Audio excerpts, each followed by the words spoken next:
Hello friends, welcome to मनाव prime. पिछले episode के अंत में देखा था चेंगली ने एक शानदार प्लान बनाया है। वो पूरी सेना को लड़ाई में उतारने की बजाय अपने कुछ सिपाहियों को लड़ाई में उतार रहा है। इस तरीके से 1v1 फाइट हो रही है और चेंगली के लोग लगातार जीतते जा रहे हैं। सबसे पहले उसने क्वीनमैन को उतारा था, जो कि आसानी से अपने ओपोनेंट को फाइट में हरा दिया। और फिर उसके बाद में जीलोंग की फाइट होती है और जीलोंग भी अपने 3 ओपोनेंट्स को फाइट में हरा देता है। और फिर चामी भी अपना दिमाग दौड़ाता है। वो सीधे चेंगली को फाइट की चुनौती देता है। उसको ऑफर करता है कि अगर चेंगली किसी तरीके से फाइट में जीत जाता है, चामी के द्वारा भेजे गए अपोनेंट को फाइट में हरा देता है, तो फिर रिंग डायनेस्टी की पूरी सेना यहाँ से पीछे हट जाएगी और टोड विलेज को इस फाइट का विजेता मान लिया जाएगा। ये बात चेंगली को थोड़ा परेशान कर देती है। वो इस फाइट में उतरना नहीं चाहता। वो चामी से बोलता है, मैं एक लीडर हूँ, मेरा काम है अपनी सेना को संभालना, न कि तुम्हारे सामने आकर इस तरह से फाइट करना। मैं कोई फाइटर नहीं हूँ जो कि तुमसे फाइट कर सकूं। चामी कहता है, हाँ मुझे पता है, तुम बहुत बड़े डरपोक हो। अगर तुम फाइट नहीं कर सकते तो पीछे हट जाओ। तुम्हें हमसे फाइट भी नहीं करनी चाहिए। सीधे सीधे अपने विलेज के गेट खोल दो और हमने सामने सरेंडर कर दो। अगर तुम अभी सरेंडर कर दोगे तो मैं वादा करता हूँ तुम्हारी जान बच जाएगी और हम तुम्हें एक अच्छी पोस्ट देंगे, हमारे अस्तबल के अंदर काम करना और घोड़ों की देखभाल करना। मुझे लगता है तुम जैसा कायर केवल इसी काम को कर सकता है। ये सुनकर चेंगली का मुंह पूरी तरह बन जाता है। चामी ने बहुत अच्छी तरीके से चेंगली की इंसल्ट कर दी है।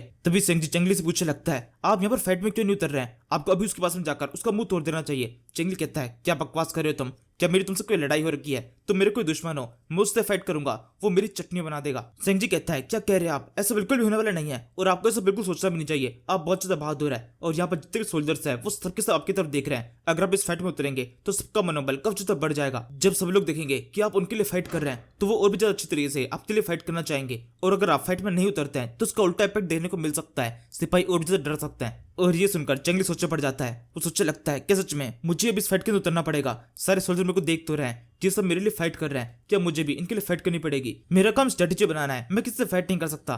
लेकिन शायद से मेरे पास में कोई दूसरा ऑप्शन नहीं है। इसने सबके सामने मुझे चुनौती दी है और अब मैं इस चुनौती से पीछे नहीं हट सकता हूँ। चेंगली का ये सोचने के साथ में गेट खोल दिए जाते हैं। अब चेंगली भी अब इनसे फाइट करने के लिए बाहर निकलने वाला है। निकलने से ठीक पहले वो अपने सारे सोल्जर से बोलता है, तुम सभी के लिए मैं फाइट करने के लिए जा रहा हूँ। मेरे पीछे किसी को भी आने की जरूरत नहीं है, मैं अकेला इन सभी को संभाल लूंगा। इसके बाद वो धीरे से क्वीनमैन और जीलोंग के पास में आता है। उन दोनों से कहने लगता है, तुम दोनों यहीं पे खड़े रहना। अगर तुम्हें किसी भी टाइम पे लगे मेरे पे जाना खतरा हो चुका है तो तुरंत सब कुछ भूल भाल कर कैसे मुझे बचाने के लिए आ जाना। याद रखना, मेरी जान की जिम्मेदारी तुम्हारे ऊपर है। अगर तुमने मुझे नहीं बचाया तो वहां पर उस फाइट के अंदर मारा जा सकता हूँ। जी दोनों बोलते हैं, आप बिल्कुल चिंता मत कीजिए, हम किसी भी तरीके से आपको बचा लेंगे, आपको कुछ भी नहीं होने वाला, आप डट के फाइट कीजिए। और यही हिम्मत लेकर चेंगली अपने किले से बाहर निकलता है। बाहर आकर पूरे जोश में सबके सामने चिल्ला के बोलता है, तो फिर कौन है जो कि मुझसे फाइट करना चाहता है? कौन है वो जिससे पहले मेरी एक्स से कटेगा? चामी कहता है, आखिरकार तुम बाहर आ ही गए, चलो देखते हैं तुम्हारे अंदर कितना दम है, टोड विलेज के लीडर के अंदर कितनी पावर है। ये मैं खुद से अपनी आंखों से देखना चाहूंगा। मुझे लगता है क्योंकि तुम एक शानदार अपोनेंट हो, इसलिए तुमसे फाइट करने के लिए मुझे अपनी तरफ से भी एक बहुत शानदार बंदे को भेजना पड़ेगा। मेरे पास में कुछ है,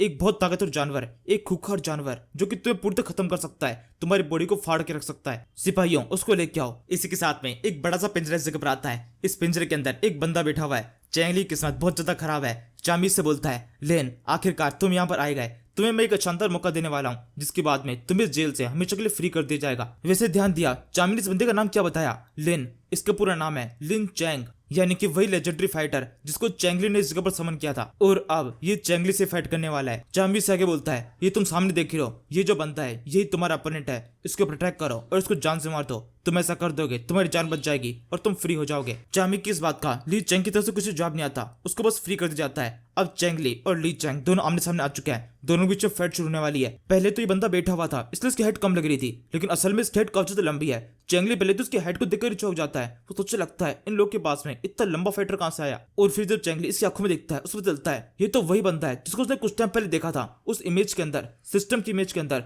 तभी सिस्टम की विंडो शो होती है जिसके पे लिखा हुआ है, हाँ तुम ठीक समझे, यही बंदा है लिन चैंग, वही मार्शल आर्टिस्ट जो कि तुमने समन किया था। ये लेजेंडरी लेवल का मार्शल आर्टिस्ट है। और अब इसी के साथ में फाइट शुरू जाती है। लिन चैंग बिना किसी चेतावनी के जोर से चेंगली को प्रोटेक्ट करता है। चेंगली किसी तरीके से साइड में होते हुए अटैक को डॉज करता है और फिर चिल्लाकर से कहता है, लिन चैंग वहीं पे रुक जाओ, हम दोनों को आपस में फाइट करने की जरूरत नहीं है, मेरी बात ध्यान से सुनो। नहीं, मेरे को तुम्हारी बातों को सुनने में जरा सा भी इंटरेस्ट नहीं है। मुझे यहाँ पर तुम्हें मारने का काम मिला है और मैं इस काम को कंप्लीट करूंगा, मुझे माफ करो, तुम मरने वाले हो। ये कहते हुए लिन चैंग चेंगली के ऊपर एक और खतरनाक अटैक कर देता है। चेंगली ने किसी तरीके से अपनी एक्स से अटैक को ब्लॉक कर लिया है, लेकिन लिन चैंग के इस अटैक के अंदर बहुत ज्यादा जान थी, इतनी जान थी कि चेंगली अपनी घोड़ी के साथ जोर उछल जाता है। चामी के साथ के लोग इस बात से बहुत खुश हो रहे होते हैं। वो कहने लगता है, ये बंदा तो बहुत ज्यादा ताकतवर है, इसके अंदर इतनी ताकत आती कहां से है? अगर ये इसी तरीके से इस बैंडिट के ऊपर 3-4 अटैक और कर देगा तो उसके बाद में ये बैंडिट पूरी तरह खत्म हो जाएगा। इसके अंदर इतनी पावर भी नहीं बचेगी कि अपने वेपन से खुद को प्रोटेक्ट भी कर सके। इसी समय दूसरी तरफ क्वीन मैन और जीलोंग थोड़े परेशान हो रहे होते हैं। क्वीन मैन कहने लगता है अब टाइम हो चुका है हमारे इस फाइट में कूदने का, हमें जाकर विलेज मास्टर को बचाना पड़ेगा। इस फाइट के अंदर उनको बहुत ज्यादा डिसएडवांटेज है,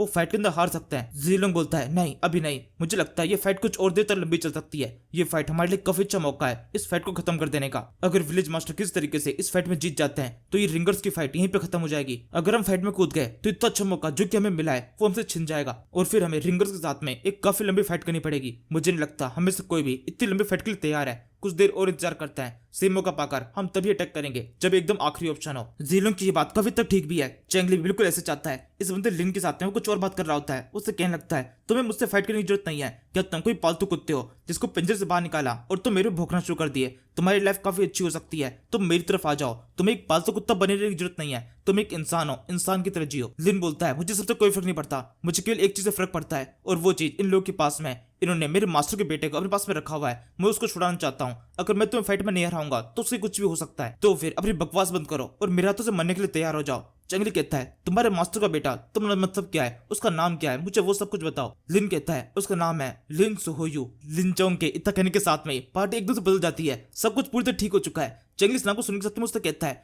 लिन सोहोयू, ये नाम तो मैंने सुना हुआ है, बल्कि ये बंदा तो मेरा काफी अच्छा दोस्त है। अभी इस टाइम पर ये मेरी सिटी के अंदर ही है, मैं तुम्हें अभी उससे मिलवा सकता हूँ। ये सुनकर लिन को लगने लगता है कि चंगली यहाँ पर उसे झूठ बोल रहा है, ये भी उसकी कोई चाल है। उससे कहने लगता है ऐसा बिल्कुल नहीं हो सकता, अगर सच में ये सब कुछ सच होता तो रिंग डायनेस्टी के लोगों के पास में उसका स्पेशल वेपन कैसे हो सकता है? लिन के तकनीक के साथ नोटिस कर सकते हैं इसके पास जो वेपन है वो लिन सोहोयू का ही है और ये वेपन रिंग डायनेस्टी के पास में जाने की एक बहुत लंबी कहानी है जो कि शायद से लिन चोंग को नहीं पता है और ना ये परफेक्ट टाइम है लड़ाई के बीच जो चंगली उसको बता भी नहीं सकता। उसे कहने लगता है ये बहुत लंबी कहानी है, तुम बस अभी फिलहाल ये समझ लो कि लिन सोहोयू जिसकी तुम तलाश कर रहे हो वो भी इस टाइम पर हमारी सिटी के अंदर है। और अगर तुम्हें विश्वास नहीं है तो मैं तुम्हें काफी कुछ ऐसा बता सकता हूँ जो केवल लिन सोहोयू को ही पता होगा और उसके दोस्तों को ही पता हो सकता है। लिन चोंग कहता है तो फिर ठीक है, मुझे बताना शुरू करो। और इसके बाद में चंगली सारी चीजें बताना शुरू करता है, उसके सारे सपने, उसकी बॉडी के अंदर किस किस जगह पर कौन से घाव लगे हुए हैं, उसकी जिद किस तरीके की है, वो किस तरह का आर्मर पहनता है और इसके अलावा सारी आदतें जो कि चंगली को पता थी। और इसके अलावा यही बताता है कि लिन सोहोयू के बॉडी के ऊपर एक स्पेशल जगह पर एक तिल भी है। ये सुन के धीरे धीरे करके लिन चोंग थोड़ा बहुत विश्वास होने लगता है, वो अपने अटैक की रफ्तार थोड़ा कम कर देता है। अटैक अभी भी हो रहे हैं लेकिन इतनी कम रफ्तार से कि चंगली हर एक अटैक को बड़ी से डॉज कर सके। यहाँ पर अब लिन चोंग और चंगली के बीच में क्यों लड़ाई का नाटक हो रहा है। क्वीन मैन भी दूर से कुछ देख रहा होता है, वो समझ जाता है कि कुछ तो गड़बड़ है।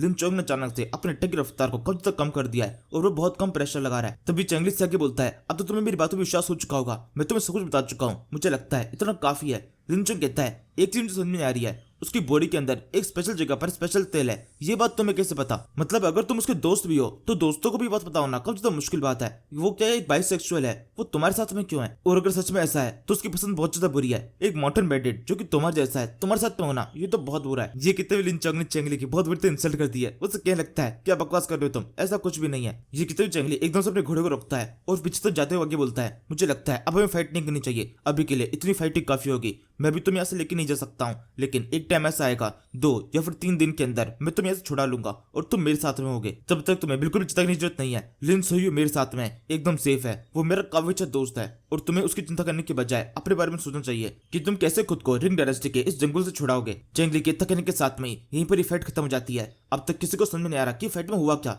चंगली चरण से पीछे क्यों हट रहा है। सबके सब चंगली और लिन चोंग इन दोनों के आपस के बर्ताव को देख रहे होते हैं। चंगली भागते हुए अपने गेट के पास में आता है, चिल्ला के सबसे कहता है जल्दी से गेट बंद करो, मुझे अंदर आने दो। वहां अंदर की साइड में जीलोंग और क्वीन मैन होते हैं जो कि उसका इंतजार कर रहे हैं। चंगली दोनों से बोलता है जल्दी से एक मीटिंग कंडक्ट कराओ, मैं चाहता हूँ हमारे जितने भी ऑफिसर्स हैं वो सबके सब एक जगह पर इकट्ठा हो, मुझे सबसे बात करनी है। सब लोग इकट्ठा होने के बाद में चंगली से पूछने लगता है रिंग डायनेस्टी के उस कैंप के अंदर मेरा एक बहुत स्पेशल दोस्त है, मुझे किसी भी तरीके से उस दोस्त को रेस्क्यू करना है, क्या किसी के पास में ऐसा कोई आइडिया है, हम ये काम कैसे कर सकते हैं? लुबाई बोलता है नहीं, हम ये काम नहीं कर सकते, रिंग डायनेस्टी की सेना के अंदर कब सारे सोल्जर्स है, हम उनके पास में जाकर किसी बंदे को छुड़ा के लेके आ जाए, ये तो एकदम नामुमकिन है। क्या आपका वो दोस्त बहुत ज्यादा इंपॉर्टेंट है, सच में इससे कुछ करने की जरूरत है? चंगली बोलता है हाँ बिल्कुल, वो बहुत इंपॉर्टेंट है, मैं उसको छुड़ाना चाहता हूँ। चंगली की तकनीक के साथ में सबकी तरफ से काफी सारे आइडिया लगते हैं। कुछ लोग ऐसे बोलने लगता है कि हमें एक छोटी सेना बनानी चाहिए जो कि वहां पर जाकर इस मिशन को कंडक्ट करेगी। वो रिंग डायनेस्टी के लोग यही सोच रहे हैं हम बिल्कुल भी अपने विलेज से बाहर नहीं निकल सकते हैं, पूरी फाइट डिफेंसिव चल रही है। वो बिल्कुल भी सोचेंगे नहीं कि हम उनके कैंप के अंदर घुसकर किसी बंदे को छुड़ाकर वापस आ गए। कुछ लोग इसका समर्थन कर रहे होते हैं तो कुछ लोग इससे भी खतरनाक आइडिया देते हैं। वो बोलते हैं हम सामने सामने की फाइट कर देते हैं, अब तो थोड़ा बहुत हमसे डरने भी लगे हैं, अब इस टाइम पर उनको अटैक करके उनसे भी खदेड़ देंगे और फिर आपके दोस्त को छुड़ा लेंगे। लेकिन ये आइडिया एकदम बेकार है। आपने सामने की लड़ाई के अंदर अभी भी टोड विलेज रिंग डायनेस्टी से नहीं जीत सकता। एक तीसरा आइडिया आता है कि खुदाई कर ठीक उस जगह पे जाया जाए जहां पर तुम्हारा वो दोस्त है और फिर दोस्त को छुड़ा कर वापस आ जाया जाए, जिससे काफी कम लोगों की जान जाएगी और हमारी स्ट्रेटेजी से हम बड़ी आसानी से आपके दोस्त को छुड़ा लेंगे। इसी तरीके से चंगली के पास में हर सेकंड एक नया आइडिया तो जा रहा है। यहाँ पर जितने लोग हैं उतने नए आइडिया बनते जा रहे हैं। हर किसी ने कुछ ना कुछ सोच रखा है। ऐसे ही कुछ देर सोचने के बाद में चेंगलिन सिर से बोलता है ऐसे सोचते रहो, हमें एक बहुत शानदार प्लान चाहिए। हमारा प्लान पूरी तरह फुल प्रूफ होना चाहिए। मुझे किसी भी तरीके से अपने दोस्त को छुड़ाना है। उस दोस्त का नाम है लिन चोंग और हमारे इस मिशन का नाम होगा रेस्क्यू लिंग चोंग। इस मिशन के अंदर एक भी गड़बड़ी हमारे उन सारे लोगों की जान ले सकती है जो कि इस मिशन के अंदर पार्टिसिपेट करेंगे। रिंग ट्राइब के लोगों के बीच में सर्वाइव कर पाना कब ज्यादा मुश्किल हो जाएगा, इसलिए ये मिशन पूरी तरह फुल प्रूफ होना चाहिए। उसके बाद में हम पर अटैक करेंगे और हमारे दोस्तों को छुड़ा के लेके आएंगे। चेंगली के तकने के साथ में दोबारा से प्लानिंग शुरू हो जाती है। हर कोई हर एक पर्सपेक्टिव को नजर रखने रखता है कि किस तरीके से ये काम किया जा सकता है। और फिलहाल के लिए यहीं पर इस एपिसोड को खत्म कर देते हैं। Thank you for watching.